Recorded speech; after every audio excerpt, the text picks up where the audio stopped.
Valores. Definição.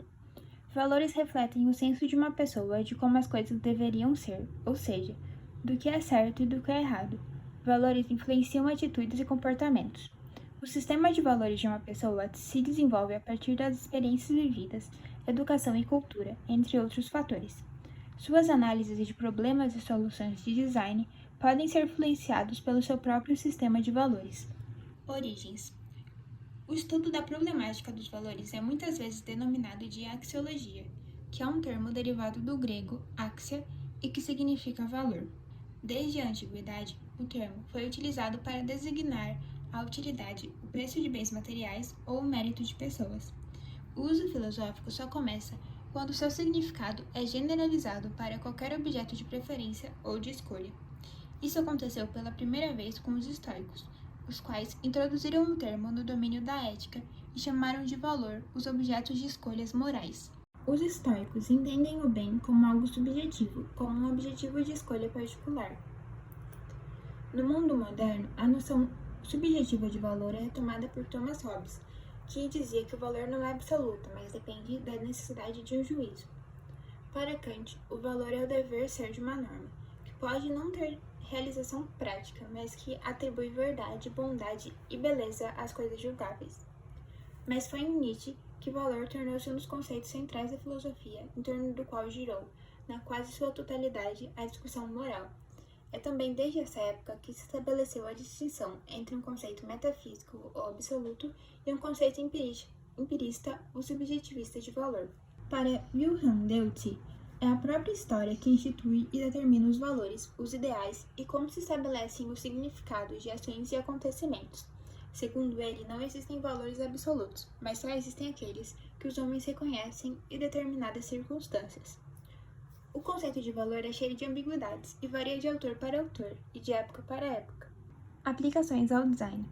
Para muitos iconólogos do nosso tempo, a civilização contemporânea é a civilização da imagem, o que constituiria uma das características mais marcantes no que a distingue especificamente das civilizações anteriores. Segundo George Fascara, professor do Departamento de Arte e Design na Universidade de Alberta, no Canadá, o design gráfico é uma disciplina dedicada à produção de comunicações visuais com o objetivo de afetar o conhecimento, as atitudes e o comportamento das pessoas.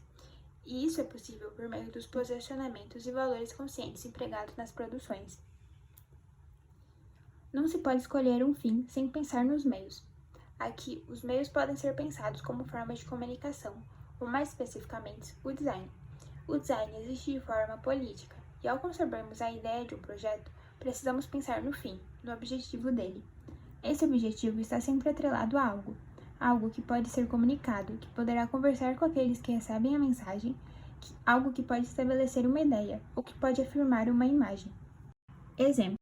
Um exemplo de como o design, por meio dos valores empregados, reflete a sociedade vigente e o contexto social, além de ser utilizado para criar identificação e estabelecer comunicação com o receptor, é por meio das identidades visuais dos governos federais. Ao início de cada novo mandato presidencial, a identidade do governo federal é reformulada para sinalizá-lo.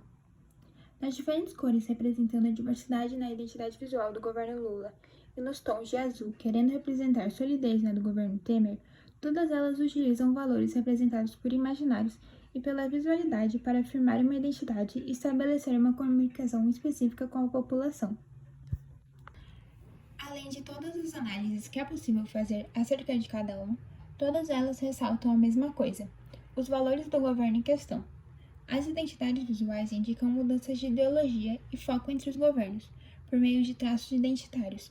Dessa forma, como cada governo se apresenta para a sociedade, afeta o modo como ele conversa e constrói uma relação com a população, contribuindo para afirmar ou reconstruir a identidade nacional de forma como deseja. Conclusões. Desse modo, é possível perceber como os valores aplicados ao design conversam com seu público, quase sempre de modo a convencê-lo de algo. Isso pode ser usado de forma consciente e ética, porém também pode influenciar de outros modos. Por isso, devemos trabalhar um olhar crítico e, por meio do design, comunicarmos através de valores de forma responsável e ética.